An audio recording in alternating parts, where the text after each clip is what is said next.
Hello everyone, just before this video starts I just want to mention that recently I was in another video on the Who Game Shows channel. Now last time I was a contestant on their Doctor Who version of The Chase in episode 3, and this time I was a contestant in their Doctor Who version of Beat the Chasers, and once again it was great fun. Who Game Shows is a great guy, great channel, go subscribe to his channel, and he's got some great upcoming projects such as a YouTuber special of The Chase, so go check that out as well, and obviously check out the video I was in, a Doctor Who version of Beat the Chasers, and I'll leave the link to that video in the description. But before any of that, let's get on with this video.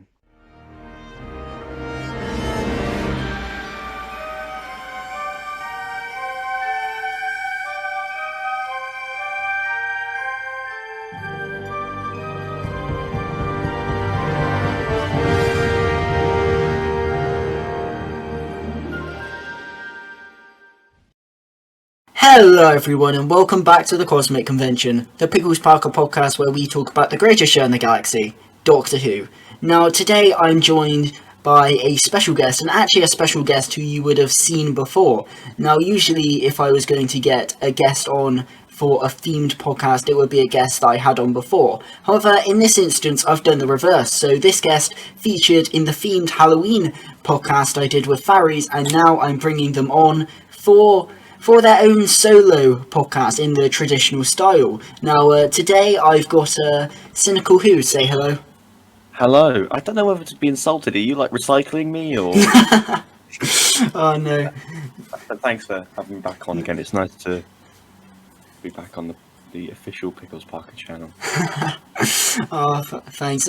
No, it was because I was going to get you on for like a solo podcast. I was going to release that before the Halloween podcast, but I got kind of behind with my videos, so ultimately the Halloween podcast obviously had to be moved forward. So that's why I brought you on for that one before bringing you on for a solo one. But no, it's great to have you on. Thanks for coming on again, and yeah, I suppose annoying thing I keep on saying on these podcasts is I keep on saying to the guests that, oh, you've blown up recently, and I think Tom Faries kind of called me out on it when I said, oh, you've blown up recently. He said, well, have I? I was like, oh, but I guess you are actually a great example because you have actually blown up quite a lot in the last year.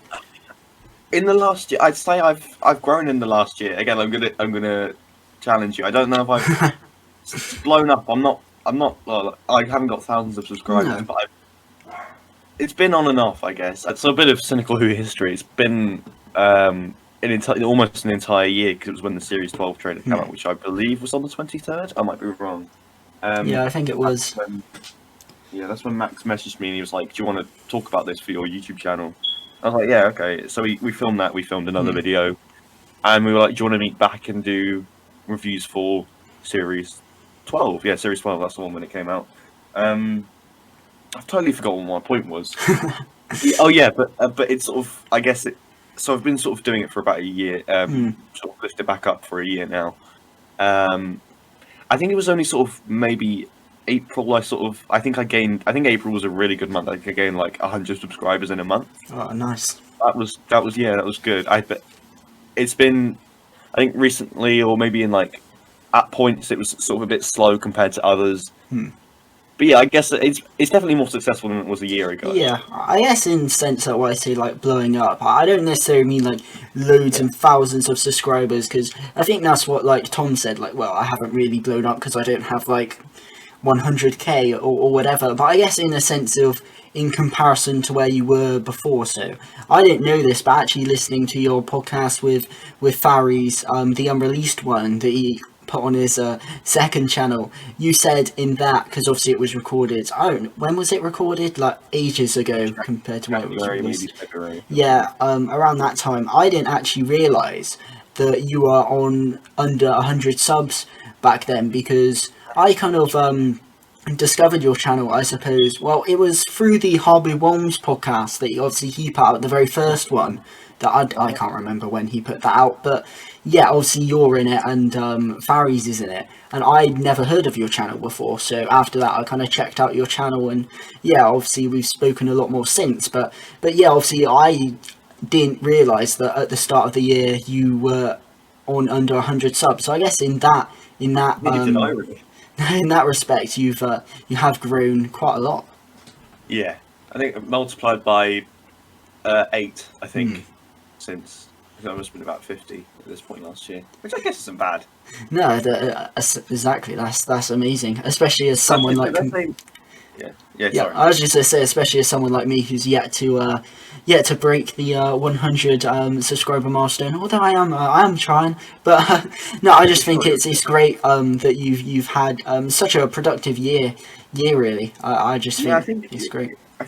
I've sort of, I guess you say, blown up. I sound, I've sort of got bigger with my content itself. I think Hmm. I've sort of got. If I look at like my videos, I can't watch my videos from when I started last year. They're awful, but like I'm much more proud of. I think I've just sort of evolved with what I'm Yeah. creating and putting out. It's just sort of better videos, I guess, which I'm more proud of. Yeah, absolutely, absolutely, and yeah, I think like with everyone, like obviously content evolves and grows. Obviously, my content isn't like my old content. I just can't really stomach because it's so bad. But yeah, I think that obviously all content changes over time. We all evolve, and yeah, I just think it's great that you've kind of blown so much. Like you've kind of gained as much subscribers in such a short amount of time that you have, and I guess obviously you've integrated yourself more into the Doctor Who community and done collabs with obviously people like Harbo and Faries and Time of the Whovians. So you've really kind of branched out and kind of made a name for yourself in this I guess in this Doctor Who community. Yeah, obviously I just think you've yeah, just become a lot more of a recognizable channel than obviously you were a year ago, which is obviously great. Yeah, back in just I used to do like a couple of artwork videos, and someone was like, "Can you do the Keys of Man?" It's like, all right, and just do it. I suppose you kind of mentioned it a bit there, as about how your kind of channel came about. But I suppose obviously, like you said, it's evolved. Obviously, you went from making like artwork videos to now making like video essays and all this kind of stuff. And obviously, you mentioned that it was with Max. I suppose like obviously the trial of Cynical Who Yeah, was released recently. Is that Max's final contribution to the channel? it is. Well, okay, so yeah, he's officially left now because he's got other Hmm. commitments, university, etc. Hard drugs, you know how it is. But if he can find time, he Hmm. may, like, every now and again he might submit a little video to go up. But for now, that's sort of the end of it. So Hmm. I'm in sort of just going solo at the moment because there Yeah. was meant to be a new member, but then things sort of fell apart, and now I'm just sort of doing it on my own. Hmm.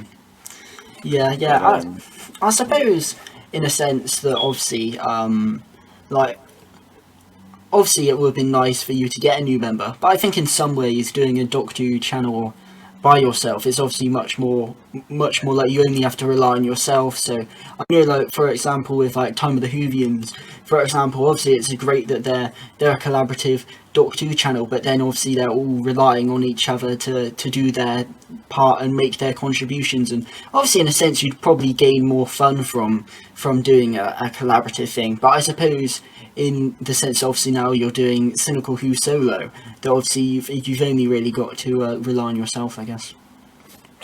it's going like I've been. I mean, I was doing that for like 4 years before Max came along, so I guess Hmm. it's yeah. I can sort of manage. Yeah. Well, I say I can sort of manage.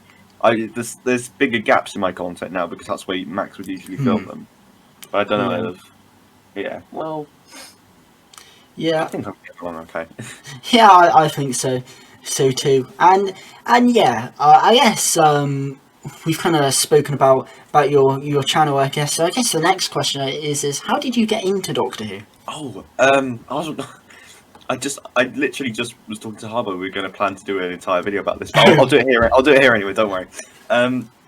Okay, I was sort of born in Doctor Who. I guess I don't ever remember a time. It wasn't like I watched The Unquiet Dead on TV and everyone has a story they remember watching as a kid. Hmm. I don't. I was just sort of. And then my dad was always a fan. Hmm. So he had a lot of the old merchandise and DVDs. Oh, nice. I do remember him watching Robot on the TV when I was a kid. I don't. I must have known it was Doctor Who, but honestly, I don't remember ever. I don't know. It's a really weird story. I do remember. Okay, so he used to copy some of the VHSs onto discs for Oh me. yeah. Because I didn't live with him, so whenever I saw him, he'd like, have a new one for me to watch, and I'd take it back home. And my first ever one was Delta and the Bannerman, which is everyone sort of hates that one, but it's my favourite episode ever. Not the best. There's a bit of a difference. Yeah, like, there's a difference. I think Wingy Media has that with the Hand of Fear or Yeah, he something. does. But like Delta and the Bannerman's my favourite. Curse of Fenric is like, or Scherzo is like the best. But it's just because of nostalgia. I'm a sucker for nostalgia, so like I'll tear up if I watch that story. But yeah, I guess it was just sort of watching those VHS copies, and I don't know. Yeah, just sort of built up from there. There was times where I sort of fell out of love with Doctor Who. Like I got other interests, like things like Star Wars or Harry Potter. Kids do. But I think it was maybe 2016 I sort of fell back into it. Yeah. I'd say kind of similar for me, because I'd say that even though I'd argue that in theory, my favourite time of being a fan, which is when I'd say personally Doctor Who has been the best since I watched it, was probably the Smith era. That's when I enjoyed the Doctor Who that was on telly the most since I'd watched it. But I guess in a sense, really, when I've become the biggest fan, I suppose, is that kind of like 2017 onwards period, which is odd because I'm not an amazingly big fan of the Capaldi era or the current era, but I guess like since 2017, since I started watching Doctor Who on YouTube, started my own channel, obviously started buying a lot more merchandise, going on Twitter, having more discussions, I suppose. Whereas before that, I was just kind of like a fan, admittedly, but I wasn't. Yeah, I was just kind of like on my own, like not really discussing it with anyone. I guess obviously because I was younger then, but I guess even though I wouldn't say this is like the most I've enjoyed Doctor Who on TV, far from it, I'd say it's probably the most I've been a fan of, I guess. Yeah, I get it's weird. I guess I can sort of mark it by which YouTuber I was watching at the point. Yeah. So I sort of stopped watching the show around 2013, and before that it was sort of Batman March, just watching Oh his yeah. figure reviews and figure adventures. But I remember when I got back into it, I think it was Cyber Leader 1010 or Miles Taylor Now or Taylor Vision, I think. But yeah, I think that was sort of what got me back into. I remember like the Dalek figures and all the merchandise. I don't know what it was. It just sort of really snowballed back in 2016, and I started buying more Classic Who on DVD and like things like Earthshock and the Two Doctors, and I started making videos of like collection updates. I don't think they're still on YouTube. Oh god, I remember I made another figure animation back in 2016. It's abhorrent. It's like I think it was only 4 minutes long because I didn't know how to script paste things. But yeah, I guess in a sense that even though like obviously you're quite young, not much younger than me, but obviously in like the grand scheme of Doctor Who fans, you're more younger. Although that is the case, you obviously have quite an affinity for the classic series, and obviously you spoke about like VHS being put onto discs. I suppose. Would you consider the classic series more your Doctor Who than the revised series? Oh, I would have. I bet in like 2016, I would, because I'm a massive like Moffat cynic. I would have gone, yeah, Doctor Who, New Who stinks and Classic Who. Overall, look, I personally favour more classic stuff than. I genuinely don't really take kindly to anything Series 5 onwards. But, I mean, is there a particularly bad era in Classic Who? Just sort of think about that. Is there like a... I suppose not. I guess, in a sense, I'm probably... Like, I spoke about this with Wingy Media, I think, that I'm more kind on certain aspects of the classic series because I didn't watch it live. So I'm more harsh on like the Capaldi-Clara relationship than I am on the Colin Baker and Perry relationship, just because I haven't watched it live and I'm therefore more forgiving of it, I guess. So maybe I would have hated the Colin Baker era if I'd watched it live, but because I've like gone back, I actually find a lot more enjoyment in it.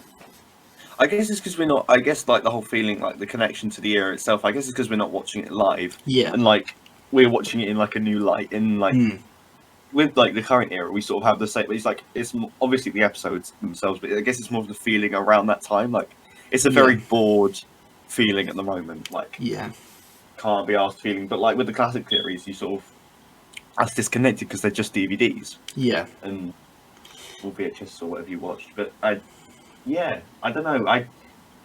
Overall, I don't know because one of my favorite eras of the show isn't even classic or new. It's the Big Finish. It's the Big Finish stuff. I think I got into that in 2017, 2018, and sort of not looked back since. I really do love that era of the show. Yeah. I think obviously with Big Finish, it's just so broad, and obviously still going today. Obviously when I guess the main era of Big Finish, I suppose, would be when Doctor Who wasn't on the air, or because obviously that was when Big Finish was kind of like Big Finish and less of like a side piece to the show and more of an actual substitute for the show, whereas now it's kind of more of a side thing because obviously the actual show is on, whereas back then that was the only thing, well, I guess you had like the books and the comics and whatnot, but like the only like actual like performances of Doctors was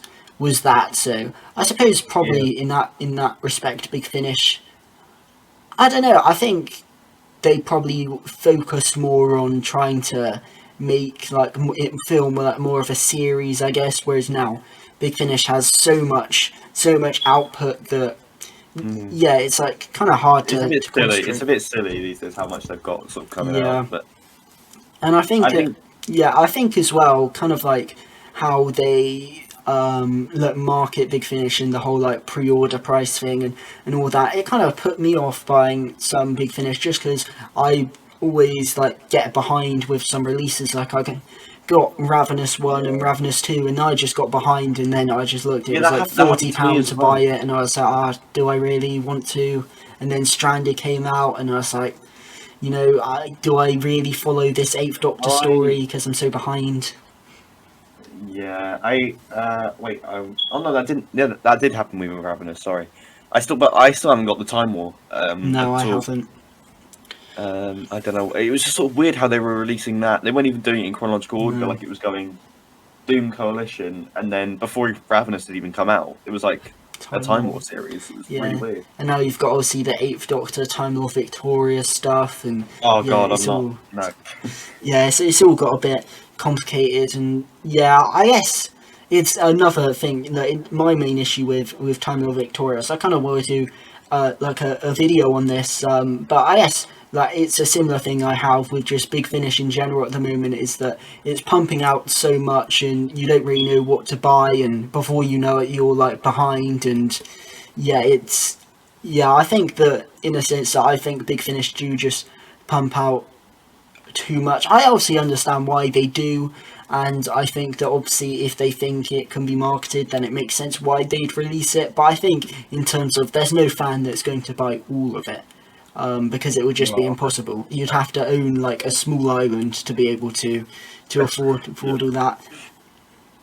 I was, because I'm usually quite cynical. Well, cynical. Hey, I was quite cynical about, a lot of people are about Time Lord Victorious, especially when we do especially Harbo on the podcast. But I was watching TJ Productions did a video the other day, and he sort of changed my mind on it. And it's Doctor Who. It's more Doctor Who, and it's the way that when you look at it, we haven't been given a whole. Well, okay, there have been some other Doctor Who lockdown things, but this is sort of what the show got out of the pandemic, I guess. It's like putting it to use. I mean, it's not. I mean, I'll let you make it up your own mind. I'm not entirely sure. I still think it's a bit of a. But I mean, they're doing what they can. I guess it's better than nothing. Yeah, I suppose so. I think more McGann. More McGann. Obviously, I think for me, I think it's just too many like different mediums. So it's like I'm not really like, I don't really buy the comics. I haven't really read many Doctor Who books recently. I've got a load, but I just haven't really read them.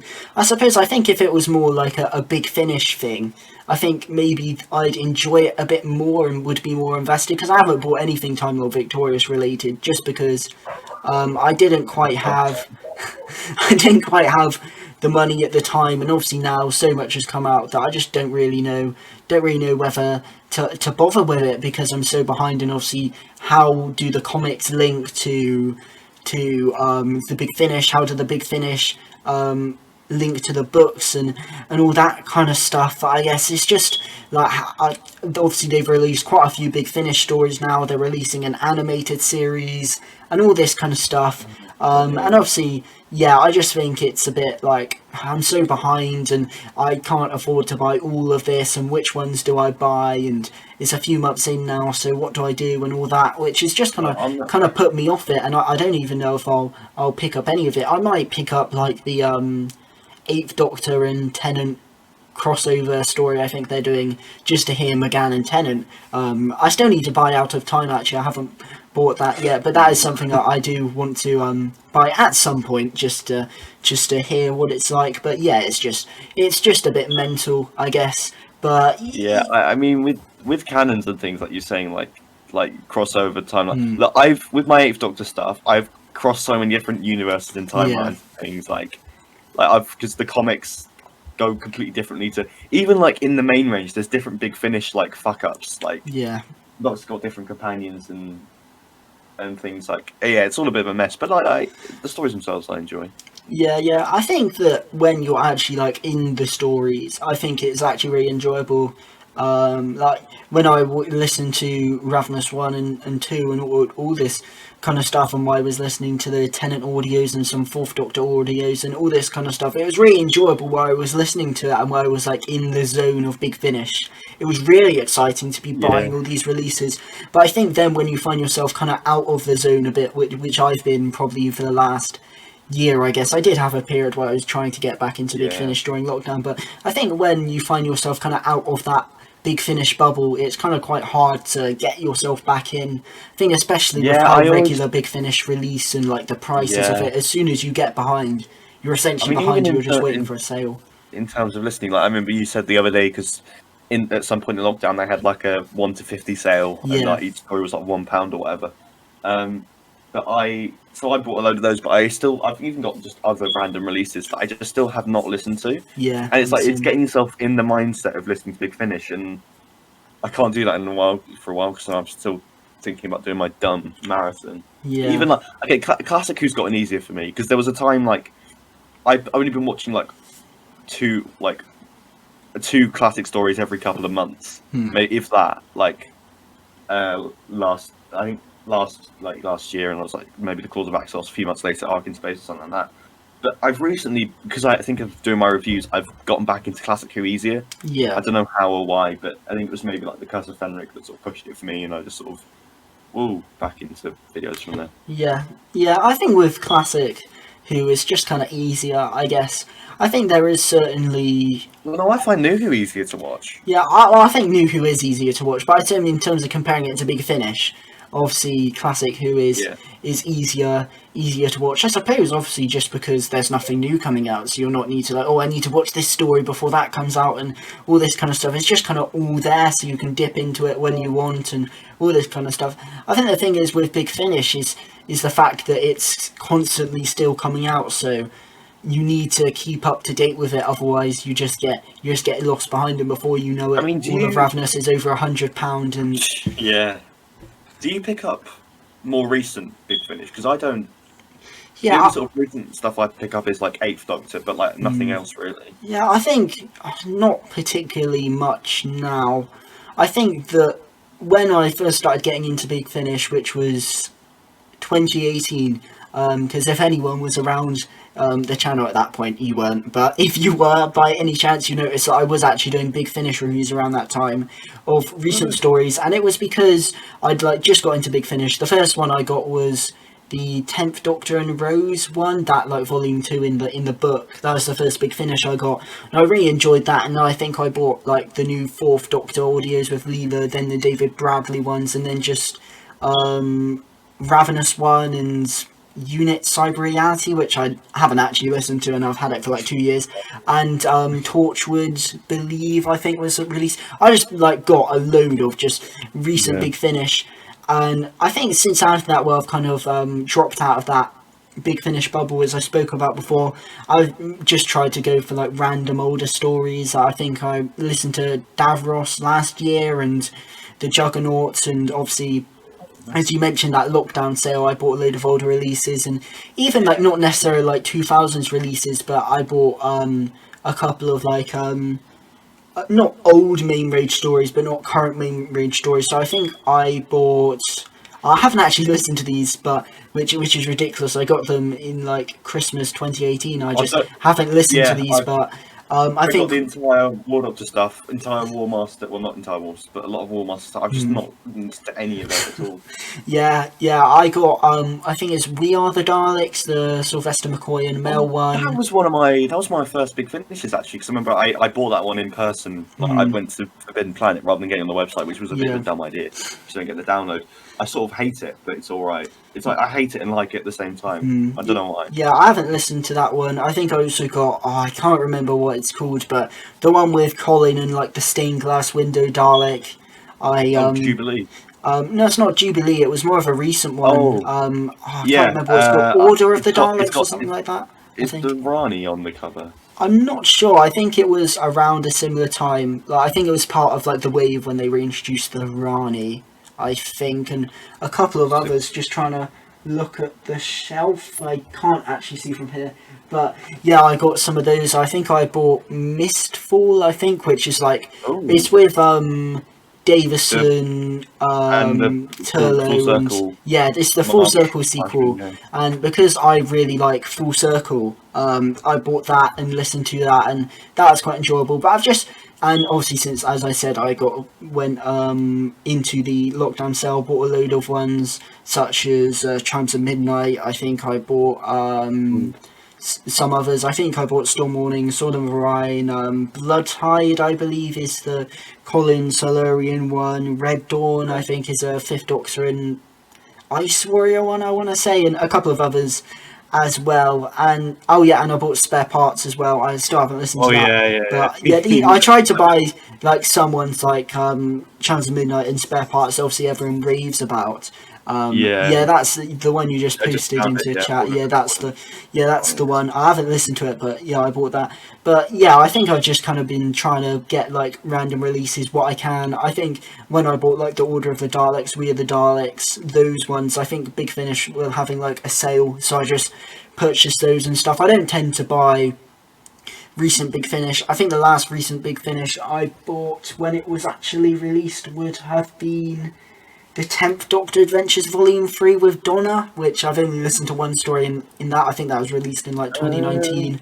I think the only reason I bought that is because it was like in the book thing, and I'd already had the Volume 2 one, so I just thought I'd get that. But yeah, I haven't really bought recent Big Finish in a while. As I said, I'm bought out of time, but I'll get it eventually, but I'm just kind of out of the loop.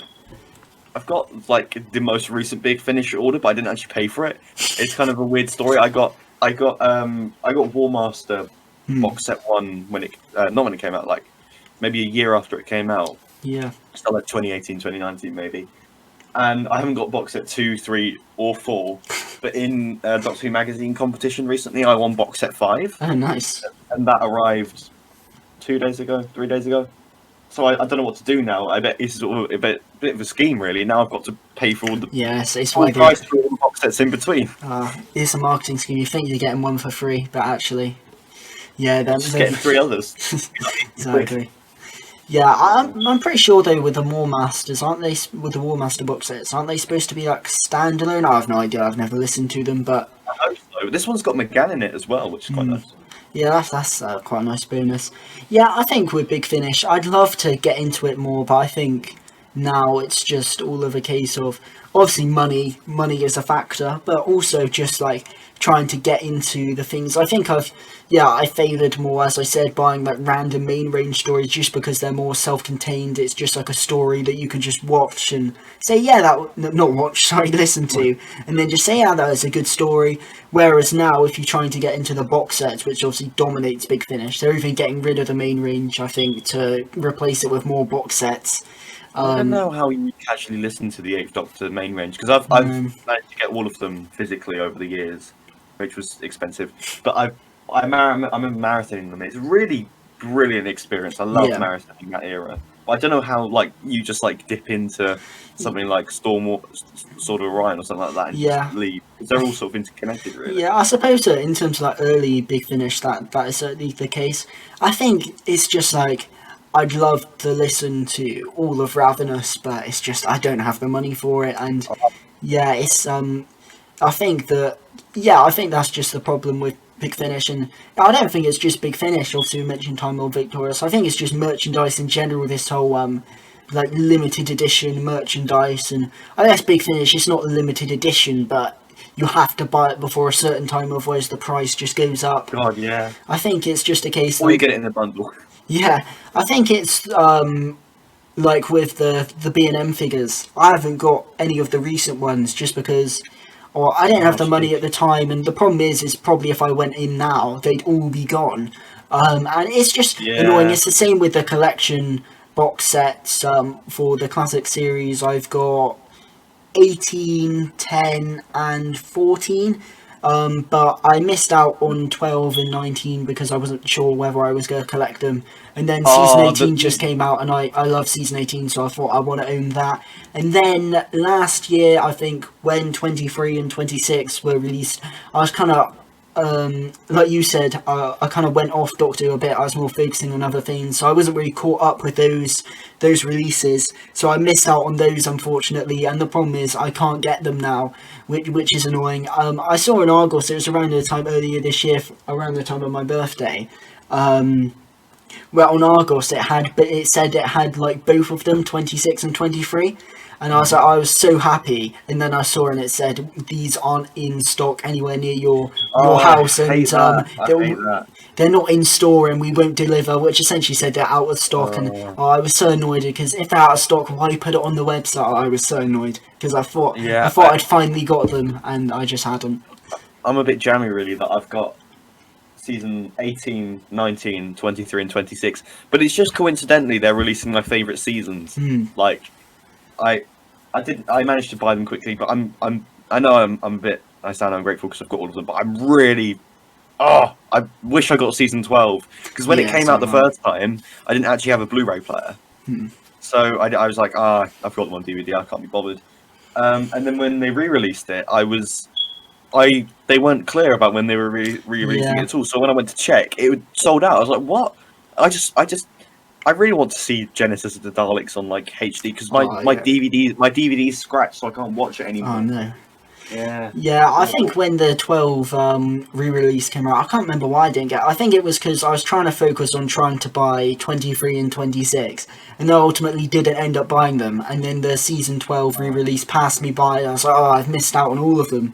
Because obviously they're not going to re-release season 12 again, I imagine. So that's gone forever. I think I grabbed season 23 when I was out of Doctor Who. Like, obviously not majorly out of Doctor Who, but like I grabbed it knowing that like I might not be digging this right now, but in a few months I'll thank my past self. Like, I should have done that. I wish I would have done that.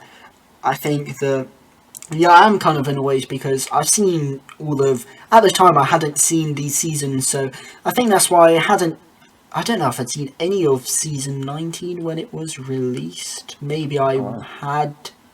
Well, I was like, was that 2018 when they released that? I think I've seen all of season 19 now, other than Time Flight, for obvious reasons.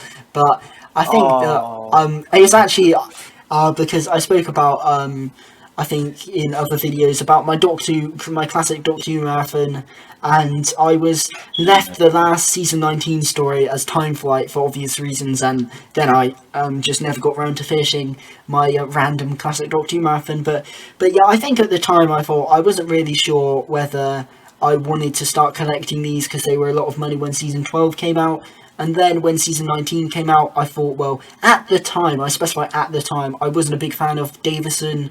I hadn't watched many of his stories, but from what I had watched, I thought he's a bit bland. I wasn't really a big fan of him, so I thought, well, I'm not going to get this. Actually, I remember I had seen one story from season 19. I watched the Visitation, but yeah. And then when season 18 had come out, I just thought I love season 18 because I do. I don't think it's the best story. No, sorry, the best series story wise, but just in terms of, like, the feel and the vibe of the series, I just love it. So I thought, yes, I'm going to get this. And then season 10 came out. I was still riding off the hype, so I was like, yeah, buy this.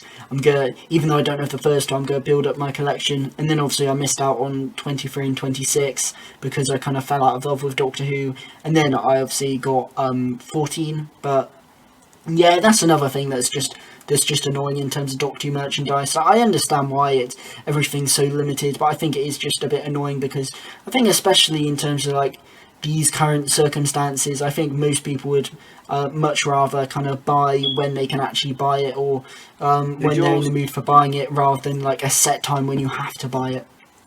Did you say you got season 14? Yeah, I do have season 14. Did it arrive okay? Because I know a lot of people had loads of problems with it, like they got season 10 inside. And Yeah, no, luckily mine arrived okay. I think it was obviously season 14. I think the season 12 re-release as well came with, like, season 10 discs, all a bit. Oh yeah, that was one thing. Yeah, but no, my season 14 arrived okay, hopefully. My season 10 disc tray became unstuck. And, yeah, that happened to me with season, maybe something like season 23, I think it's just sort of, it peels off the back bit, doesn't it? Yeah. I'll just try and leave it alone. Yeah, the kind of glue went a bit weird, and I tried to fix it. Yeah. I tried to fix it myself because my parents already thought that £40 for like a DVD for a Blu-ray was a bit much. So I didn't want to, like, tell them, well, the DVD trays slipped out, because they'd say, well, these are like, they're already quite a lot of money. If the quality control isn't very good, then, like, you're not. Why are you buying them? So I tried to fix it myself, and I didn't have any super glue, so I got like you know, like this. What are they called? The sticky back things where it's like sticky on both sides kind of thing. I put that on those and put it in, and I thought I did a good job, and now I just look at it and thought I've just ruined it, because now all you can see underneath the clear tray is just these white squares, and I'm so annoyed. But yeah, it is what it is, I guess. But that does kind of annoy me, that I kind of ruined the look of that. Well, when I was a kid, I drew with like yellow pen all over the End of Time DVD, because I thought it made it look like he was regenerating. Oh yeah. Thankfully, I didn't do that on any of the classic DVDs. Oh no, I did. I put a Dalek sticker. I remember in 2010 they released Paradigm Dalek stickers, and I put the blue one on the TV movie because I thought it looked cool, because it was the old TV movie DVD that was blue.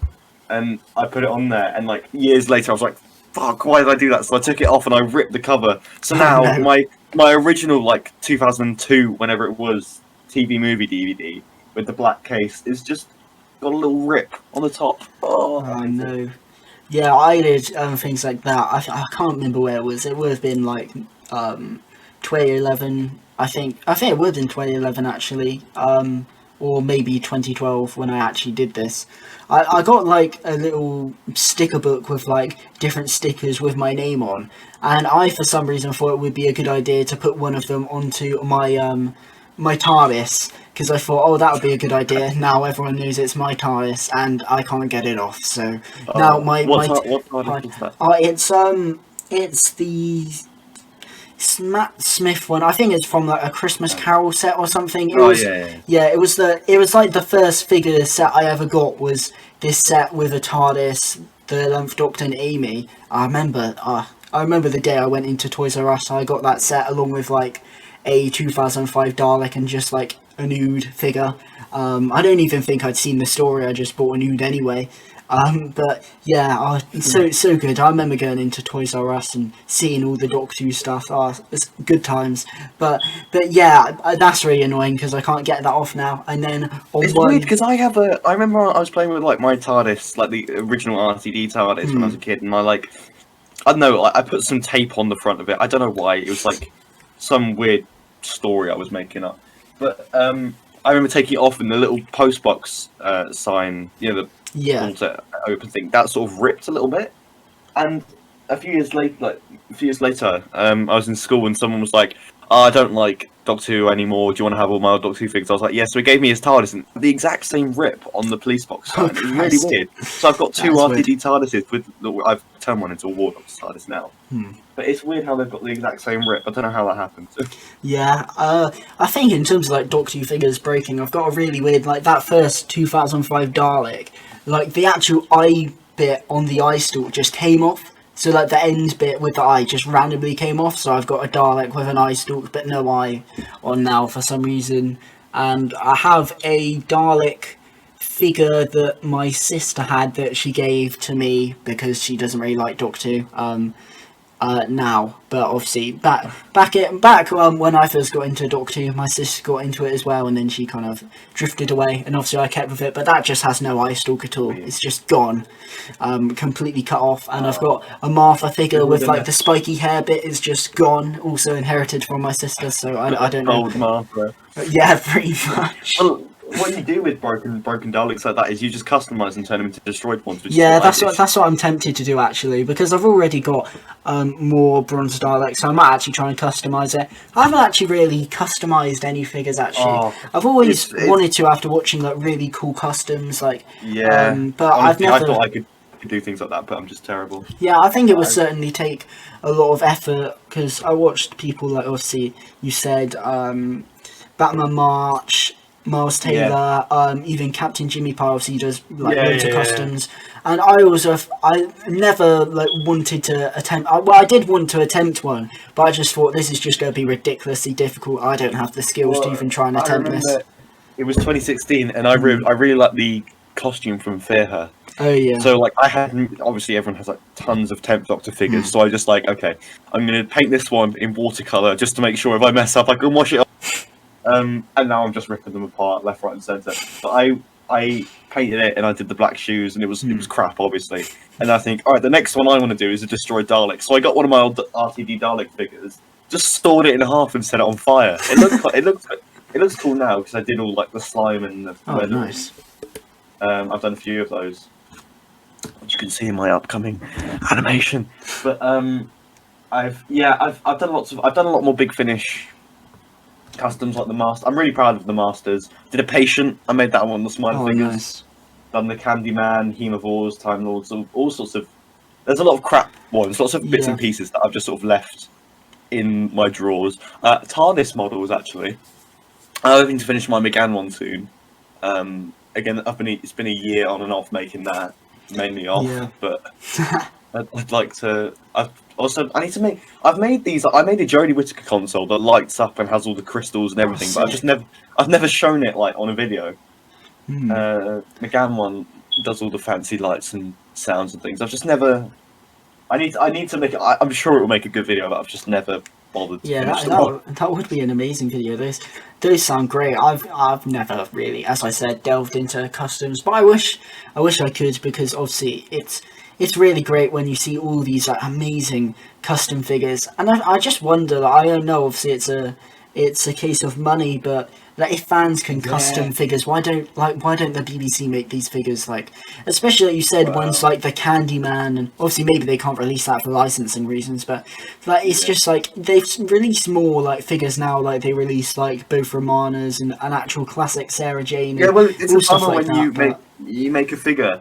And then as a customer, and then they actually go and release it like the Dark Eyes McGann. Oh yeah. I remember I made everyone and their dogs made a custom of that because you were like, we're never going to get it because like they released the Dark Eyes head on its own for some weird reason. So I made a custom, and then a few years later, boom! Here's a Dark Eyes McGann with a brand new Dalek for B&M, whatever. Yeah, I think that.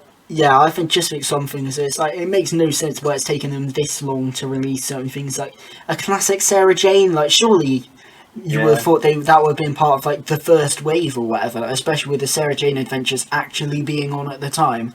You would have thought they would have released that and all this kind of stuff. And aren't there like some companions, like the 80s companions, like Tegan Adric and Nissa all don't have a figure, and yeah, I'm quite There's surprised. no 60s companions at all, I don't think. Yeah, you're right. That's very strange. That really makes no sense to me why they wouldn't have made those figures, because obviously they'd sell. So I guess it's Yeah. like all of a sense. I think it's just terms of figures in general. Like there's so many like Capaldi characters that would make like really good figures. The one that comes to mind is like the Fisher King from Before the Flood. That would make like a really awesome figure, but they just never made them because obviously they just made literally no figures in Capaldi's era and all stuff like that. I don't even think they've released like a Nardole figure. I remember, I'm pretty sure in an interview Matt Lucas said he wanted to become a Doctor Who companion because he really liked the thought of seeing a mini Nardole as an action figure, and he just hasn't received an action figure. But yeah, I think it's it's marketing obviously is weird. Obviously these would sell really well, but they just haven't done it. And yeah, I just think Doctor Who marketing, yeah, it's just very strange, and I think sometimes, obviously, with the limited stuff, it could kind of put people off. I think sometimes with Doctor Who marketing, it seems like they're not really bothering much, like with the figures in the Capaldi era. But yeah, I just think it's all marketed very weirdly, and I think there are many decisions that they could do to actually make more money, but for some reason they just don't do it.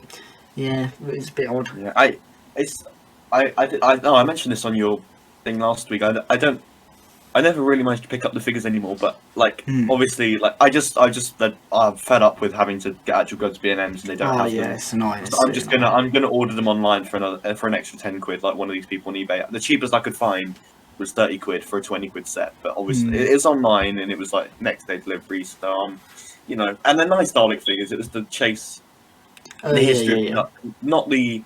I got the character options Chase big Daleks, but it's the new Chase Daleks with like the smaller blue and gold one, and like one of the old. Let me get it. One of the old like just standard 60s Daleks, which I never had before, like the one with the mesh and the That's nice. Yeah, that did look quite nice. I think that with B&M it is really irritating. I remember I went to like 3 or 4 different B&Ms trying to track down figures once, and they just didn't have it. And because there aren't like an amazing amount of there's like one B&M close to where I live, 2 now, but at the time there's only like 1. And other than that, I just have to like go out to like ridiculous places to try and find them. It's so frustrating. I don't know why they just don't put them online, because B&M, they just never have any stock. It's frustrating. When I was trying to look for, I can't remember where it was. I think it was a monster set they released in like 2017 with like an 80s Cyberman and some others, and like a Tomb Cyber Controller. I didn't have any of those figures, so I'd already bought the 4th Doctor one. I was ridiculously trying to find this set, and all I kept finding in all these B&Ms was the 9th Doctor collector set with a 9th Doctor, so many that ridiculous Rose figure that looks terrible, and that goddamn Auton figure. I'll give it that. It's a nice nostalgia, the Love Series one, but that Auton figure I never got, because there were 2 like Autons in a pack, but there was another singular one that was grey, and like I never got that one. I think that was the one they put in the pack. Yeah, I don't know if you've noticed this, but for me, it just seems like the classic series figures just seem like better made than the Revive series figures. Just in terms of like the intricacies on the costume and stuff, they just seem like so much more care has been put into them than you get like the Revive series figures. Like the classic series Autumn figures just seem so much more interesting than like the Revive series Autumn figures. And well, I was saying earlier, I was going to say earlier, like people who customize. Like a lot of them are classic custom figures. I don't know how they have the money. Like when I make customs, I usually use parts of like RTD era figures, because you can find those on the street. So like I just don't know how people. I could never afford to like classic. I customized an 8th Doctor figure, and like wow, like that took a lot out of me. Like I pulled apart an 8th Doctor figure, and it just broke me inside. I didn't like that. No. Yeah, I see what you mean about the sort of intricacy taken over them. I don't really. Yeah, I mean, I guess some of like the later Matt Smith figures, like the Series 7, that's a nice figure. Yeah, that is a nice figure. What the But they had like? those really weird Series 3 releases. They were all waxy, weren't they? Oh yeah, yeah, Like the yeah, faces were all shiny. yeah. I think like sometimes with like the B&M figures, they can feel a bit like cheaper. But yeah, I just think in terms of like the intricacies with the classic figures, they just seem like so much nicer. Yeah, that 7B Matt Smith figure is really nice, but in terms of like the intricacies, it seems like they actually like put effort into really trying to make that look good. But the problem is then when you put it up against like the other Matt Smith figures that are nowhere near as intricate, it just kind of looks a bit weird because that one is like so detailed, and then you get to like the series 5 and 6 Matt Smiths, and the costume is just really basic. Did you get any of the Series 6 figures? Because they released so many. Like I have like a Cyberman.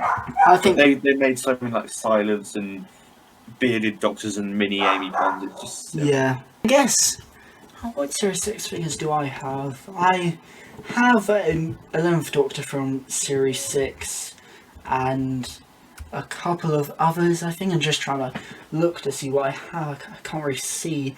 But yeah, I think it's kind of Series 6 was kind of the last like series, I guess, where they just released like a ton of figures, and then since then they haven't really released much. Like even for like the current stuff, like they aren't releasing that many figures in terms of like monsters. Like only things that they already had parts for, like the Jadoon with just a different hair.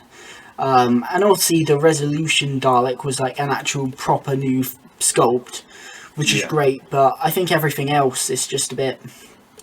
Like I they're don't not. mind them reusing some sculpts, to be honest. No, I don't mind it. I just mean in the sense that when you got to like obviously the RTD era and even like the early Matt Smith era, when they would just make a load of new sculpts and just release like everything from a series, and now they just don't really release much, I guess. Which I think, especially with like the gaps between series, I think it would be it's really important to actually release figures on time, because when you're like getting to like the start of series 12 and they're finally releasing like series 11 figures from like a year and a half ago, it's just like no one's really gonna buy that. I think it's like back in like the RTD era, they were releasing figures to coincide with new episodes, and now it's just like such a long wait to get anything like actually new. Yeah. Yeah. Look, I don't know. Figures are a weird thing, because I've sort of stopped trying to buy them, but obviously with Figure Adventures you need figures to make Yeah, them. that's true. Yeah, I'm not like a mad collector. Like, I know some people like try and buy every single figure. Like, I don't really. I just like casually buy some figures I like. I think the whole B&M thing kind of put me off getting those most recent figures. Just I couldn't be bothered to go out and get them, even though I did want like a Romana figure. But I just hopefully they'll release a variant or something. But yeah, I guess in terms of figures, I wouldn't consider myself.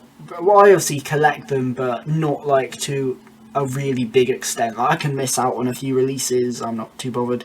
But I think obviously some people, they have to get every single variant, and as soon as it happens, like, obviously I respect those people, and but I think that in terms of myself, I'm just more of a casual collector, I suppose. I've got a nice 8th Doctor display. I like that. Yeah. I love I think it's probably my favourite figure. The Children of the Revolution set. Oh yeah. The Dalek, and It looks so nice. I've explained this to you before. That's inspired me to make a certain something. I won't say yet, but I also like to make all the other Children of the Revolution Daleks and paint them all in the that would be colours, so nice. the gold and the green, and it's a great comic. I love. Have you read any of the comics? I haven't read any of the Eighth Doctor comics. I watched Miles Taylor's like Flood adaptation, so I know roughly what happens in that. But I haven't actually read any of like the Eighth Doctor comics or graphic novels. But I've heard they're quite good. They're so good. I haven't finished them yet. I'm still like halfway through. Like, because there's there's like 4 big books like collections. And they're sort of their own mini series in the way. It's really cool. There's some like really great twists. Like some of the cliffhangers like shocked me more than I think the actual show ever has. Hmm. Like, there's like big characters returning. I won't spoil anything. And, like, Yeah, there's so many it's like good Eighth Doctor stuff out there.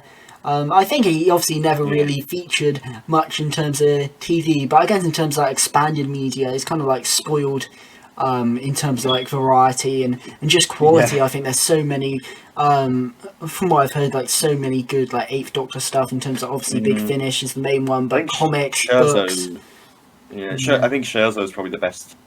I think it's a bold statement, but I think it's probably the best. Well, at least my favorite, well, the best Doctor Who story ever. Like beats Remembrance, beats Genesis, beats Curse of Fenric. Like Scherzo is genius, and I love it so much. Like all of the Eighth Doctor main range stuff is just so cool.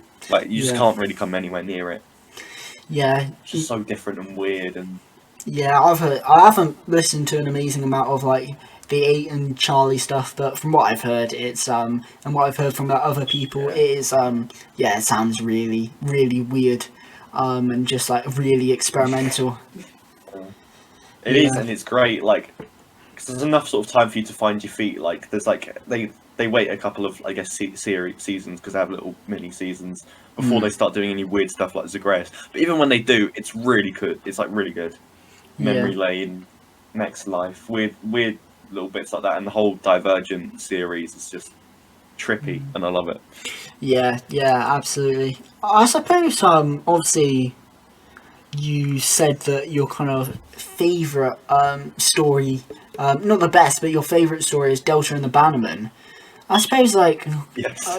What are your actual thoughts on season 24 as a whole? Then, do you enjoy it, or is it just Delta and the Bannerman? Time in the Rani was another nostalgia one, but I watched that one recently, well, a few months ago, and I stopped after part one because I just sort of come to realise how sort of crap it is. I hate like, Time it's just. in the Rani. I can't. I watched it. The thing is that it was one of the first classic stories I think I watched, because I watched like An Earthly Child and The Daleks in 2013 when it was just on the horror channel around the time of the 50th. I thought, I'll put it on.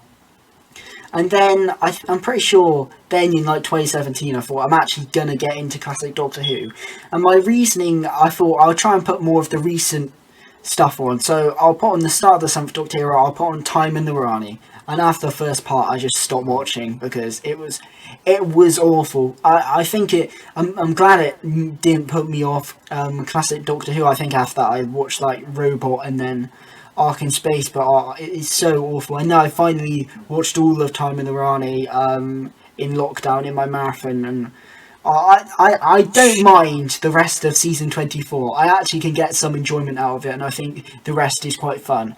But Time in the Rani for me is just terrible. I think I was like 4 years old when I watched stuff Time in the Rani and Delta and the Bannerman, so I guess it was sort of more appeal to me. Yeah. I don't know. But going back and watching it, it's just.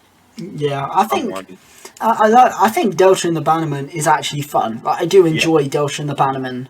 I think it's just so weird, like Doctor Who, but like at a Butlin style holiday park, and it's so weird. It doesn't feel like Doctor Who, but then it also does. It's really strange. But I think because I've kind of been to a lot of, I was just gonna say, because I've been to like a lot of like those Butlin style like holiday camps, I kind of feel a bit of like nostalgia for like when they're going around I can't remember what, oh yeah, Shangri-La. And yeah, I memorised that script off my heart. it's just so much fun. I think there are some parts of the story that are just a bit strange, like the weird green baby thing is just a bit weird, but overall I enjoy it. I think it's a lot of fun.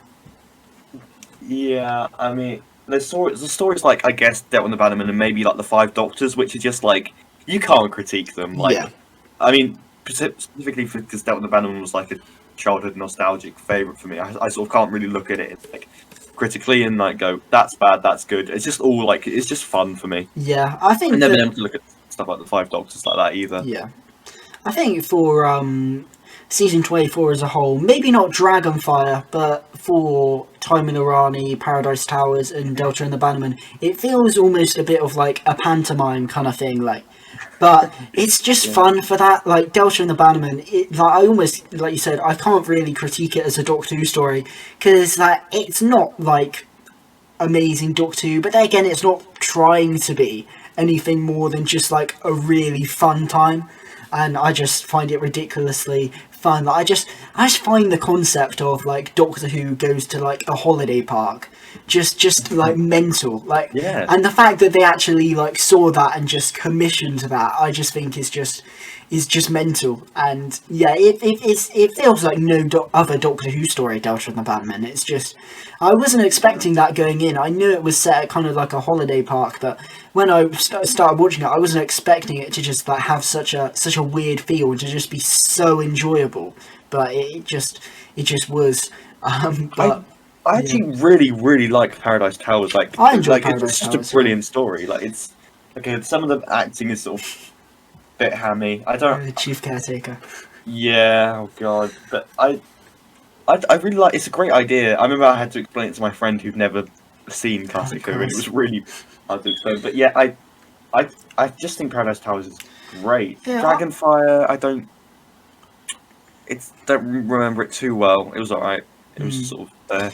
I actually really enjoy Dragonfire. I'd say it's probably it's the best out of season 24 in my opinion.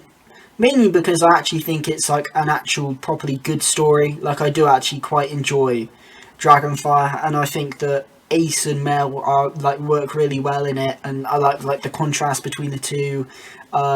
Sylvester and Glitz I think work really well, and yeah, I just think it's like quite a cool, pardon the pun, cool story. But I think in terms of Paradise Towers, like, yeah, again, similar to Delta and the Bannerman, I think it feels more like an actual Doctor Who story than Delta and the Bannerman, which is why I can kind of critique it more.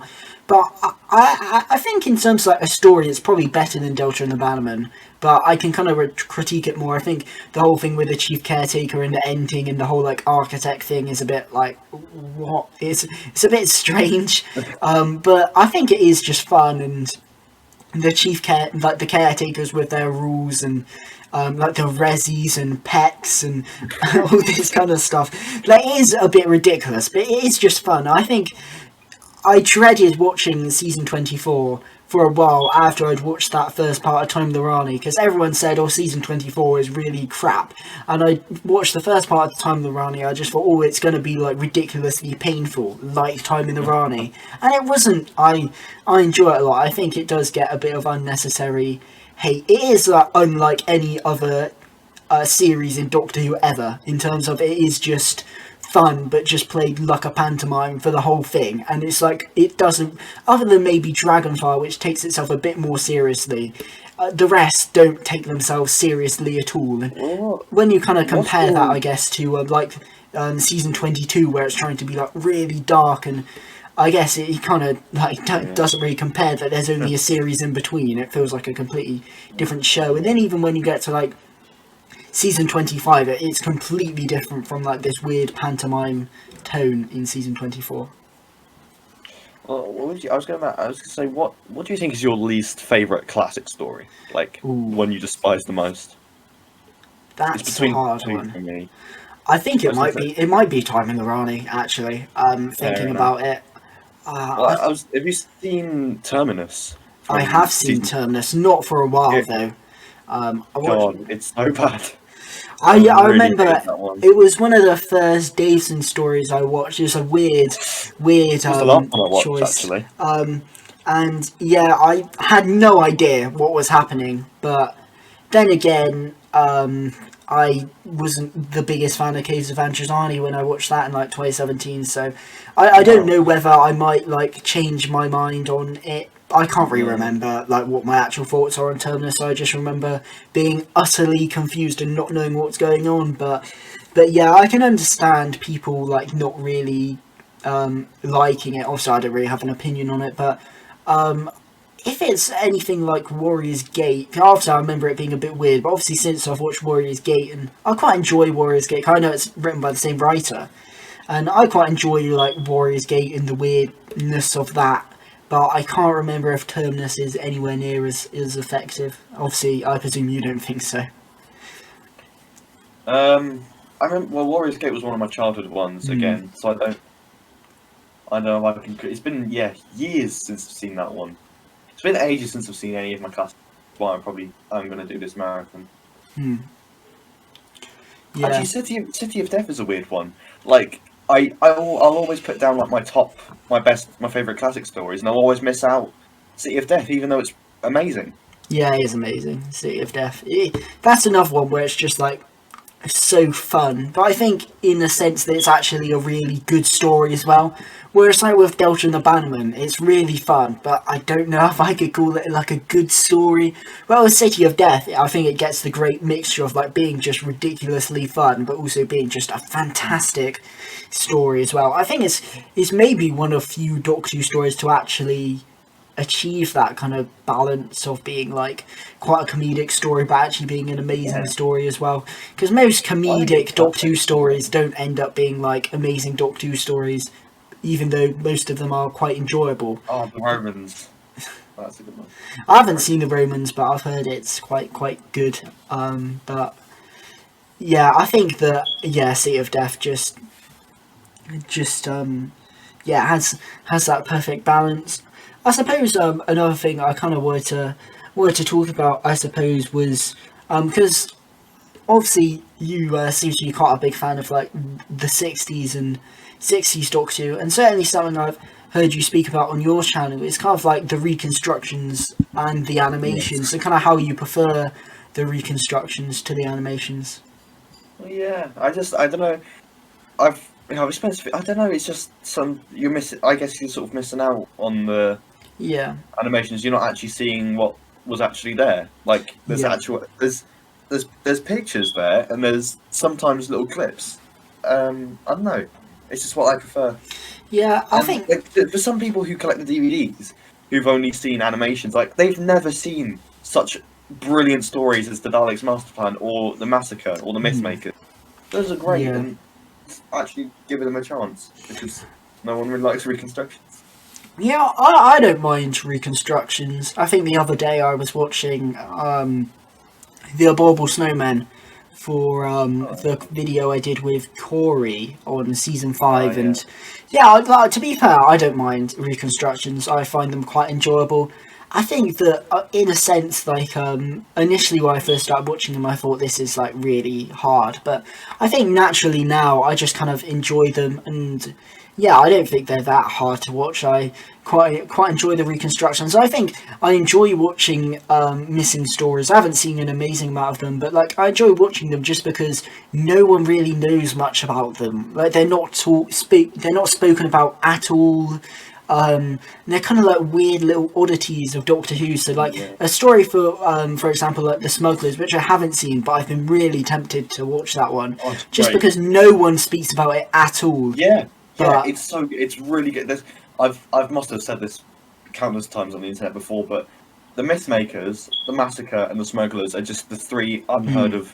They're like pure historicals, completely missing, and no one talks about them, and they're all superb. They're really good. Yeah. I've just arrived today. Sorry, today just arrived a Big Finish story called Mother Russia, which is one of those companion ones with like Stephen and the First Doctor, and it looks like it might be a little bit like the Massacre. Nice. I mean, because the Massacre's really dark. Like it's and like a lot of the oh god, this does look like a dark. Nice pure historical story. I miss pure historicals. Yeah, I do. love Black Orchid, and like it's showing that we haven't had one since '90. I think it's disappointing because like I think especially like obviously the Hartnell era when they're like most prevalent. I just enjoy a lot of like those Hartnell stories, like the Aztecs and even the Gunfighters. I just love. I love the Gunfighters. All these kind of pure historical stories, I just think they're like really interesting and just give it like a really interesting like feel. And even like I think I listened to the David Bradley one in the first volume. I've got some of the other David Bradley ones, but that's the only one I've actually listened to. the one set in the Great White Hurricane. That one was really interesting as well. So yeah, I think pure historicals are great. I just wish they'd bring them back. But I think it would be great to have like a 2-part pure historical story set in like a really weird, like obscure time period. I just think that'd be so good. Yeah, I mean, I'd like to see. The Fifth Doctor is really good in like pure historicals, like even in historical settings like the Visitation, Yeah. and I guess we're counting the Awakening. But I'd love to see the Sixth Doctor in a pure historical because Mark of the Yeah, I Rani would. was the closest we got, and he's really good Yeah. in that. Yeah, I think, yeah, exactly. I think it's kind of weird how they kind of phased out historical stories when they were kind of like, that was the bread and butter of Doctor Who for a while. And then you get to like the 80s and they just kind of like phase them out entirely. Like you get seasons where they're just, yeah, you get seasons where there just isn't a historical story at all.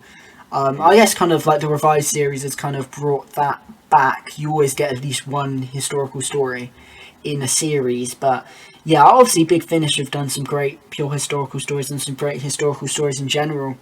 But I think in terms of like the the classic series, obviously the 60s is when they're most there, and yeah, I think they're just some of the most like interesting stories. And I think in terms of like the missing stories in general, I find the Hartnell ones so much more like mysterious and enticing, because I think a lot of like the Troughton missing stories, most of them have been animated now, so they're kind of known, and even the ones that aren't are kind of more known about, like Evil Well, not of the the Wheel in Daleks. Space. I don't hear people talk about No, Wheel in not Space. Wheel in Space, but like whereas you get stories like the Savages, the Massacre, the Smugglers, Yeah. like these Hartnell missing stories that just no one ever speaks about, and most people have no idea like what these stories are even about. But that's why I find them so Yeah, I went into enticing. the Massacre completely. No, not the Massacre. I went into the Savages completely blind because that was really good. But again, you never hear No, anything about and that. that's why I'm really tempted to just try and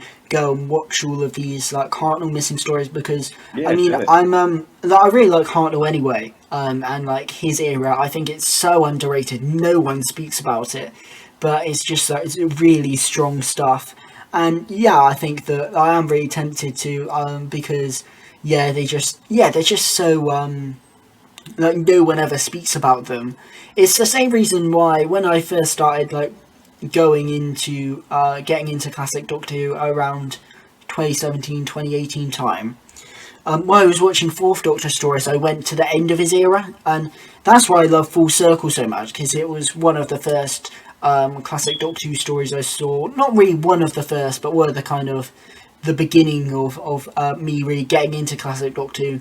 I watched Full Circle and some season 18 and then some like Nightmare of Eden and stuff, and I think the reason why I did it is just because everyone speaks about like the Hinchcliffe era, so I almost kind of felt like I knew Genesis of the Daleks without having actually watched it, if you know what I mean, because everyone speaks about it. Whereas with these stories, like I never heard anyone speak about Full Circle at the time, or Nightmare of Eden, or like Warriors Gate, or any of these stories. So that's kind of why I went into them, because I went into them completely blind. And it's kind of a similar thing with like these Hartnell missing stories, and just the Hartnell era in general. Not many people speak much about these stories, so I just find it so interesting going into them when you're going into them kind of completely blind.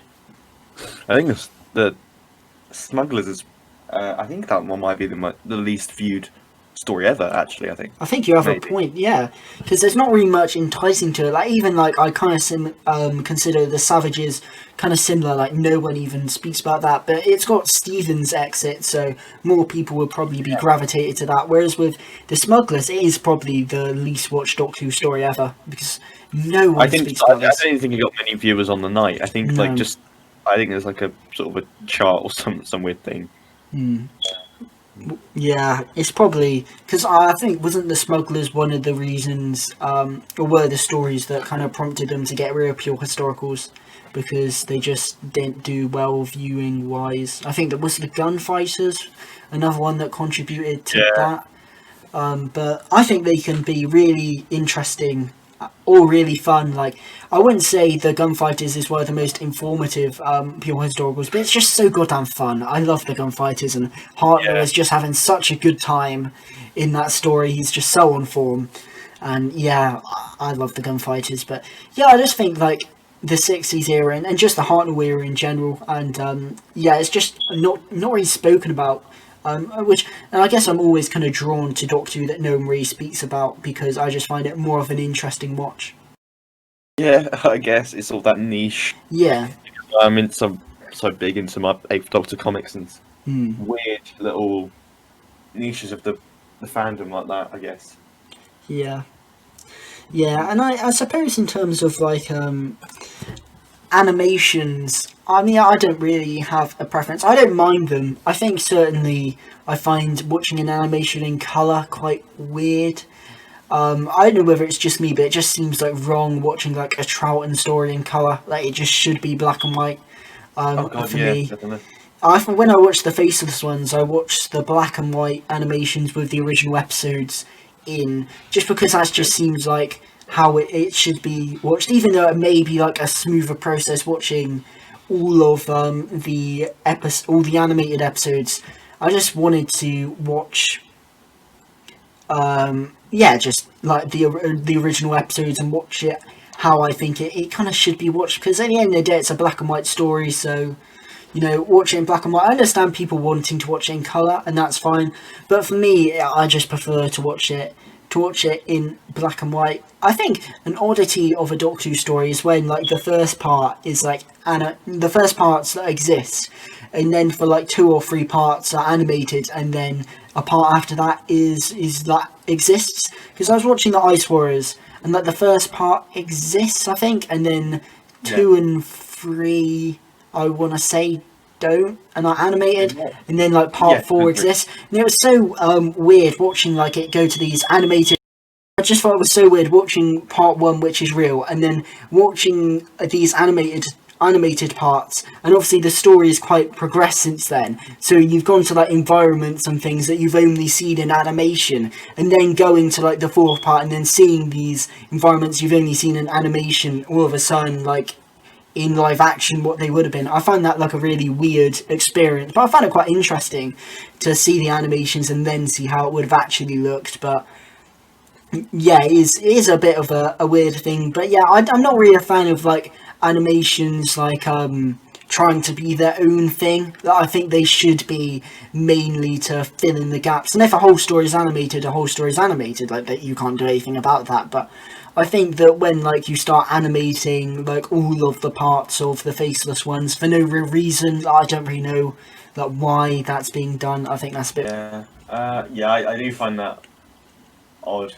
I mean, I didn't actually realise they did that, because I did buy the DVD, but again, I watched the reconstruction. Yeah, I'd never watched the Faceless ones before. I watched the DVD, and yeah, there's like 2 discs, one with all 6 episodes in colour, and another disc with all 6 episodes in black and white, and the 2 missing episodes, and I just watched it with the 2 missing episodes in the black and white animation. The Faceless ones was another one of those niche ones we were talking about that no one had ever talked about. But that's true. With the animation this year, it's just sort of brought it out of that. That's true. Shadow. Same for the Macra Terror, I'd say. No one spoke about the Macra Terror until now, when a lot of people speak about it because of the animation. Which I guess is a good thing and a bad thing, I guess. It's obviously good because these stories are getting recognition. I like both the Macro Terror and the Faceless one, so I think it's great that these are getting recognition. But then I guess in another way it's kind of taking away that niche, I guess. And obviously if I like the Faceless ones before it was cool. I was a missing episode hipster.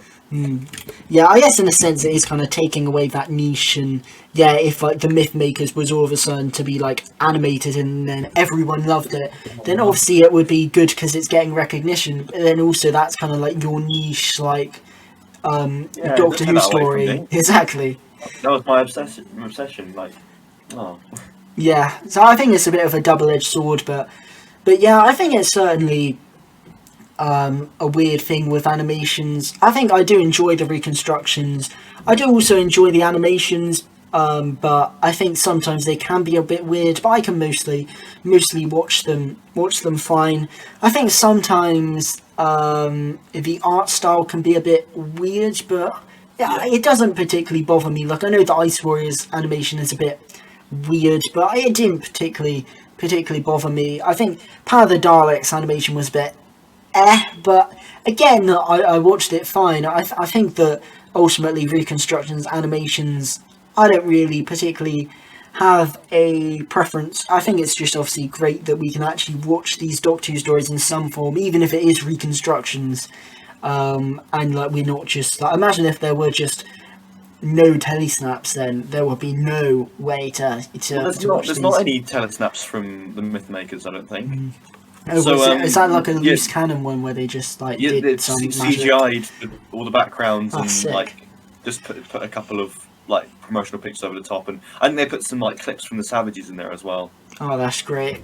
Loose cannon are just like gods for how they managed to do this. They were doing them like in the 90s as well. I think like they did like one of the first was like maybe I'm lying. I don't know. I can't remember what their first one was, but they did a whole like this is like before the telesnaps were found for Marco Polo. They did like a whole color reconstruction.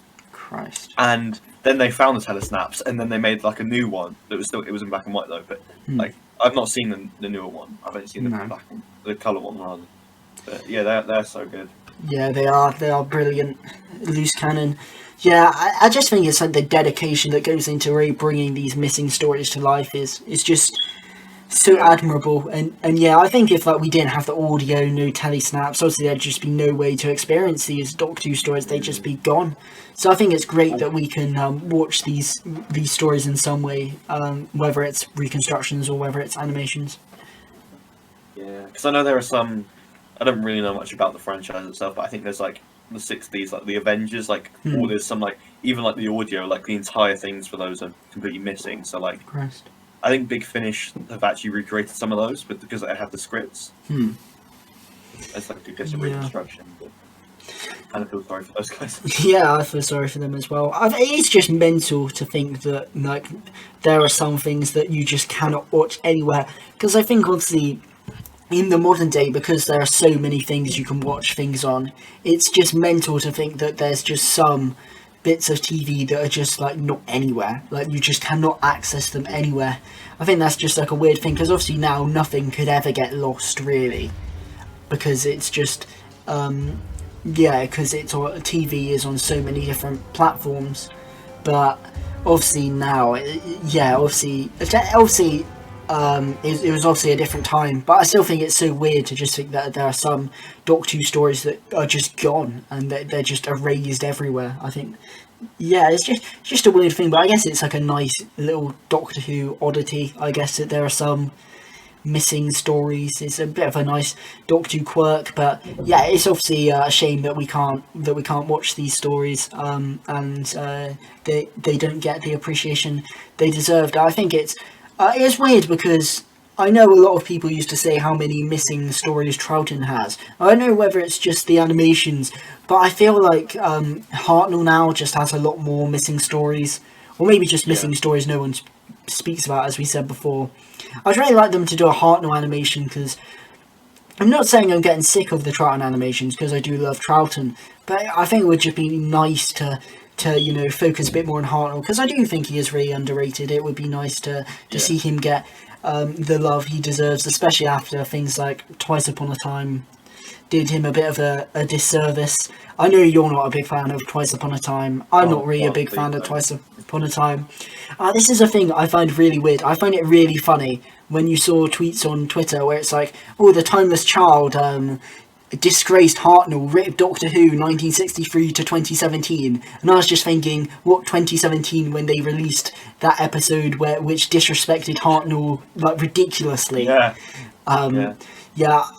Also, I think it's also mainly because I'm not a big fan of the Capaldi era, but it really, really irritates me, the rip Doctor Who 1963 to 2017 thing. I can't stand it just because I don't really like the Capaldi era. And it really annoys me that people kind of say that, yeah, this Doctor Who is really bad, but the Capaldi era was actually good. And to me, it's all kind of similar quality. To me, like, Series 11, to me, I actually think is better than Series 8, just because I despise Series 8. And yeah, Series 9, Series 12, interchangeable, really.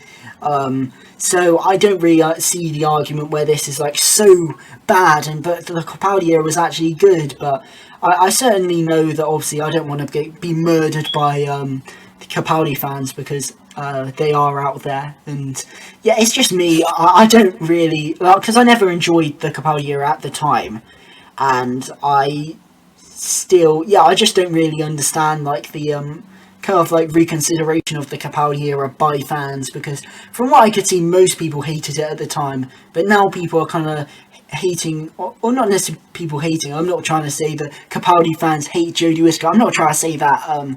But what I mean is in the sense that you see people hating on this current era, and people saying that the Capaldi era was amazing, and I just like I don't really recall that at the time people saying that. I think it's kind of gone under, like it's almost become like cool to like the Capaldi era. I'm not saying people like the Capaldi era because it's a trend, but it's almost become fashionable to like Capaldi and like his era, but dislike the Jodie Whittaker era. Whereas to me, it's just all kind of a similar course. I don't think Doctor Who's been amazing for a while now, and I don't think that started in 2018.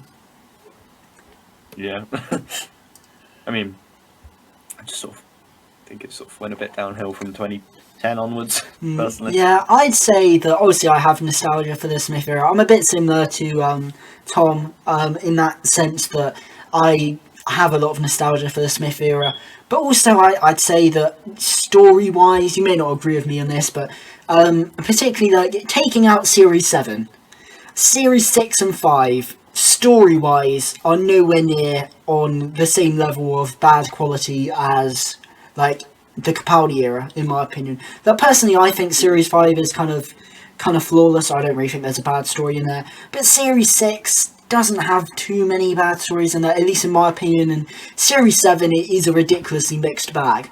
But then you get to like Series 8 and there's probably more bad stories than good stories in that, in my opinion. I'd say in terms of like story arcs and kind of losing the plot, Series 6 is when Moffat kind of went downhill. But in terms of actual like stories just by guest writers, and I think the main thing is characterization, was the Capaldi era. Moffat just lost the plot, in my opinion, because a lot of people say that Clara's really bad in Series 7, and I get that she doesn't really have a personality. That is kind of a bad thing, but I find her insufferable in 8 especially. I can't stand Clara in Series 8, and the characterization for Capaldi's all over the place, and yeah, and just the stories just aren't very good. Like, in Series 8, I could reel off more stories I dislike than, like, Robot Sherwood, I dislike. Listen, I don't know, isn't that great? Time Heist, it's alright. The Caretaker, I really dislike. Kill the Moon is crap. And, I mean, In the Forest of the Night speaks for itself, so... And then the finale is a bit weird. I don't hate it, but it's not amazing, so...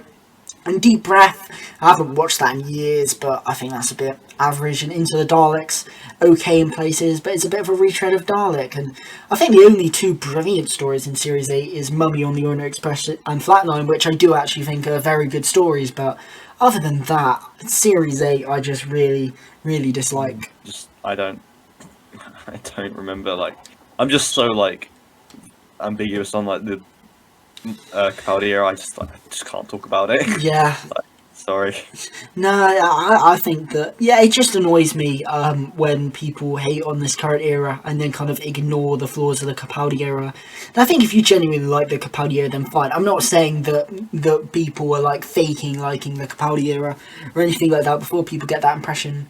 I just think that the Capaldi era, and like, I guess some people would say, well, you're just being blind to the flaws of the Matt Smith years, and I'm not. I do acknowledge that there are some flaws in that, especially Series 7, and even in like my Series 6 video, even though I like Series 6 more than most, I do think it has major issues.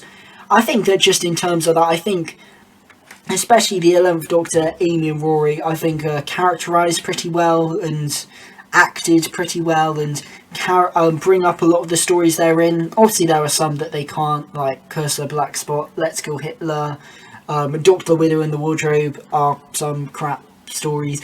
But I think that in terms of like when you get to like Series 8, because Capaldi, even though he's trying his best, is characterised awfully, Clara is characterized terribly, in my opinion. I know some people like her, but I just really despise Clara in Series 8. Danny, I just don't care about. His relationship with Clara is just forced, and his relationship with the Doctor is forcefully negative. There's no reason for the Doctor to hate soldiers at all. I don't know. I don't think so. Like, I understand the Doctor not really liking soldiers, but like to the extent in Series 8 that he's just like hates Danny for no other reason other than he used to be a soldier. Well, no, I think it's because he's Clara's boyfriend. Yeah, Probably. I guess so. I just think it's a bit like weird, and that whole stuff in the caretaker with like the Doctor and Danny disliking each other. I just find it really forced and uncomfortable. I think, and the whole point where he just like doesn't accept that Journey Blue woman into the Dalek, I think is her name, as a companion purely on the ground she's a soldier, even though he's like was really good friends with the Brigadier, and like the whole point of Dare the Doctor is that like helping the War Doctor who is a soldier and all that kind of stuff. It just like kind of comes out of nowhere and all that kind of stuff. Yeah. I don't know, and then obviously Series 9 is its own can of worms with the hybrid and all that stuff. I'm not going to elaborate on that too much, I'll just say I don't like it. I think that speaks for itself. Yeah, I just think, I'm not a big fan of the Capaldi era, and it annoys me when people try and say that Doctor Who started to get shit in 2018, because I thought it was an ongoing issue for a while, and yeah, how did I even get onto this topic? I think it was like talking about the first Doctor.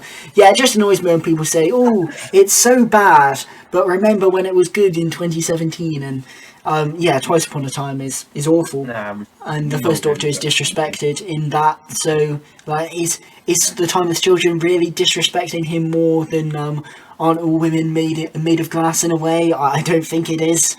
So. Yeah. Oh Christ! What was Moffat thinking writing that? I wasn't. Oh Christ!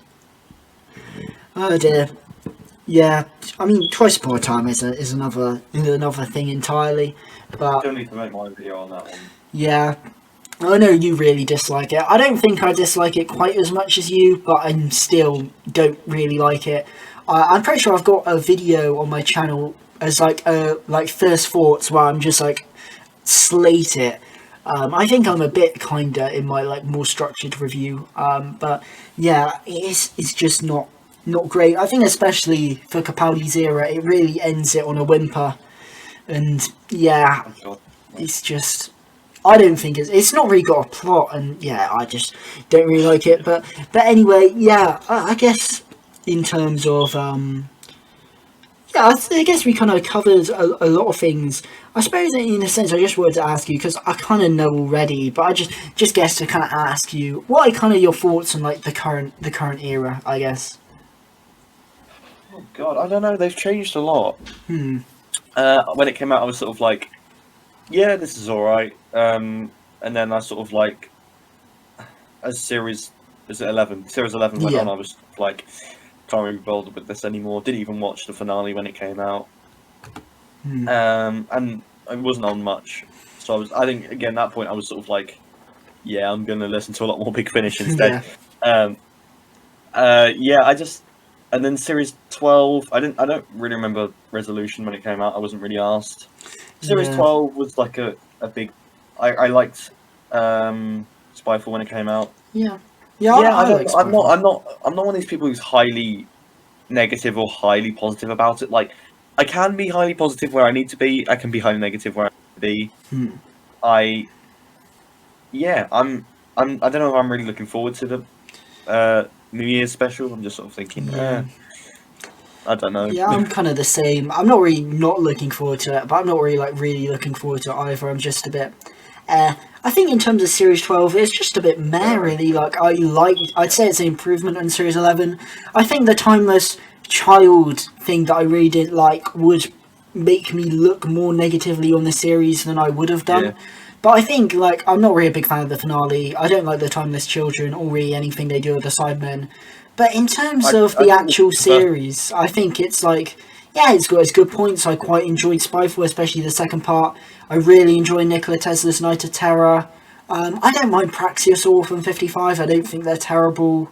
And Can You Hear Me? I didn't really like. Fugitive of the Jadoon controversy, I didn't really like. Haunting of Diodati, I did quite enjoy. So I don't think it's terrible. It's just a bit like really. Yeah, there's some bad stories, there's some good stories. You're gonna get that in any era, but Yeah, I think exactly. Can You Hear Me? It Takes You Away, Haunting of Billy Diodati, 3 that I've sort of really been able to take away and Yeah. say I like those stories. Yeah, yeah, that's certainly interesting. I'd say that arguably it takes you away, and I say it takes you away. I didn't really like when it first aired. The more I thought about Yeah, it, the neither. more I gave it more respect. Can You Hear Me? I'll be honest, I really don't like, but I understand why some people like it in terms of like the character development. I just find it a bit forced and a bit too little, too late. The only really strand I like in Can You Hear Me is the Graham stuff. Just because, well, not the ending with the Doctor, but in terms of the actual idea of Graham's fear being his cancer, I actually quite like just because that had been set up before, so it felt more organic. Whereas the other stuff, like the Yaz stuff, could have been quite cool, and I understand why people like the representation of like mental health. Like I like the idea, I just think it kind of came a bit out of nowhere, and the Ryan stuff is just a bit like what, like. He's scared of fire. What? Yeah, and then like the dregs come out. So what is going on? And yeah, I saw a few people praise the whole thing of what is that? I'm pretty sure Ryan says that like he's aging quicker than his friends, and that's why he wants to leave, and they don't see him, and they wonder where he is. And some people are praising that. It's kind of a nice idea. I mean, it was already like done in Series 7 with like Amy and Rory. I guess which is no, it was kind of done in that. I'm pretty sure they say it at the end of A Town Called Mercy. I watched that last night because in my marathon, and I think they make more of a point of it in Power 3, I believe, in terms of like their friends being, oh, we don't see you, and then them saying, oh, we age quicker than our friends and all that kind of stuff. So even then, that's kind of been done before, and then. That stuff with Fingerman, Zellin, it's a fun idea. I like part of it, but it just feels so rushed. Like I'm pretty sure, the Doctor like accidentally freeing the woman is kind of done off screen. I'm pretty sure it's like what, like that main plot point was just done off screen.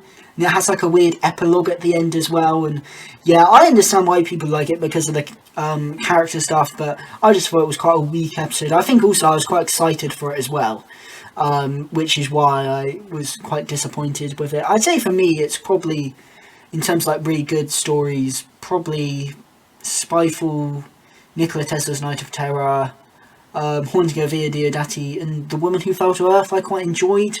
I'd say that was probably the best out of Series 11. Other than that, Series 11 was a bit like, I remember enjoying Kablam at the time. Maybe I wouldn't say it's as good now. Rosa I thought was good, but not as good as everyone else said. Weirdly, I quite enjoyed Arachnids in the UK when it first was released somehow, but I haven't watched that since, and now everyone hates it, so I don't know what I'd think of it if I watched it now, but I've got no drive to watch any Series 11 stories ever, really. I think unless I'd be watching a marathon, I just wouldn't return to it. Or maybe Woman Who Fell to Earth, because I just think it's quite a nice story, I guess. Because it's the first one, I'm probably more likely to watch it. But since 2018, I haven't watched a single Series 11 story. And since Series 12 aired, I haven't watched any of those stories. So, yeah, I don't know what that says about what I really feel. But I wouldn't say the current era is great, but I don't, like, passionately hate it. I just think it's a bit, it's not great. But then again, it's not such a sudden thing for me. Like I said, I thought the Capaldi era wasn't great either, so it's not like I feel passionate like this is all of a sudden like a sudden change like some people seem to. Like for me, it's just been going on for a while, and now I'm just kind of waiting for Doctor Who to return to form, and it probably won't, but you know, maybe it will, maybe it won't, who knows. But for me, we will see. But for me, it's just like it's been something that's been going on for a while now, and I just try and at least appreciate the positives that we get, even though they aren't many. But I think that at the end of the day, it's not the worst thing in the world.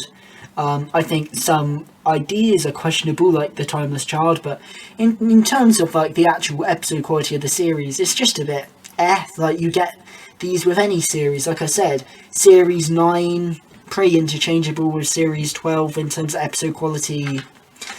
Series 11 I'd say is probably better in series 8, so I don't think it's like really bad. It's just not great. But then again, Doctor hasn't been great for a while. Fair. Yeah. enough. Yes, I was just checking the time. I guess, in a sense, that I guess maybe that'll be a good time to end it. We've been recording for... How long have we been going? Well, on the OBS, it says an hour and 40 minutes, but obviously we recorded a bit before. Fire alarms and dogs. Yeah, that's without the initial bits, the interruptions. But yeah, so we've been recording for a while. I feel as if we kind of exhausted the topics we can talk about, and yeah, it's been great. It's been great having you on. I've really enjoyed this discussion. Is there anything you want to plug? My channel. Well, if you let me, yeah. My channel. I'm sure George will leave my link in the description. When's this going out? Probably sometime next week, hopefully. So maybe my new big animation is out. My figure adventure is out yet. Who knows? But stay tuned on my channel for other stuff as well, like reviews and merchandise and whatnot. It's a whole lot a whole lot of variety you can choose from, or just don't subscribe. Feel free to never visit my channel. But yeah, thanks for having me on. That's all right, and yeah, you guys should definitely go check out Cynical Who. Great videos there, great variety as well, and yeah, certainly check out your figure animation. You guys should check it out when it arrives. But yeah, thanks so much for coming on. It's been great. Yeah. No pie jokes this time. no pie jokes. Make sure to get George to 100 subscribers if he hasn't already. Thank you. The year Christmas present. Oh, thank you so much. Yeah, thanks for that. Yeah, hopefully before the end of the year it happens. I think since I uploaded that video, I've gained like 10 subs or something, which is a bit crazy in terms of the support for that. But yeah, that's been great. Thanks. And yeah, thanks so much for coming on. It's been a great discussion, and thanks to everyone who's still listening at this point. Thanks so much for watching. Yeah, and obviously go subscribe to Cynical Coup.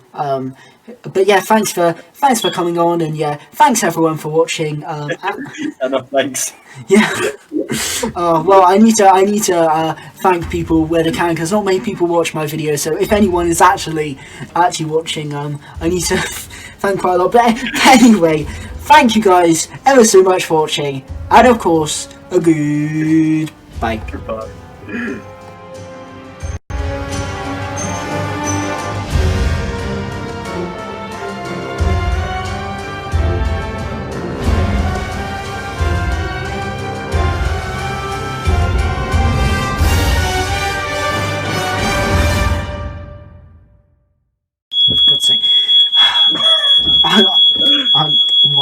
Why is this happening? This podcast is just cursed. It's cursed, so cursed. Oh my god. Is your house on fire? No. Oh my god.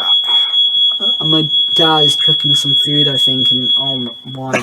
I'm so done. I'm so done. What? It's just bringing up every single possible problem. But anyway, oh God's sake, what was I talking about? Right now, time for the fireworks. Yay! Yeah. Oh, they just all come out. Oh no. Yeah. What was I even? I can't even remember what I was talking about.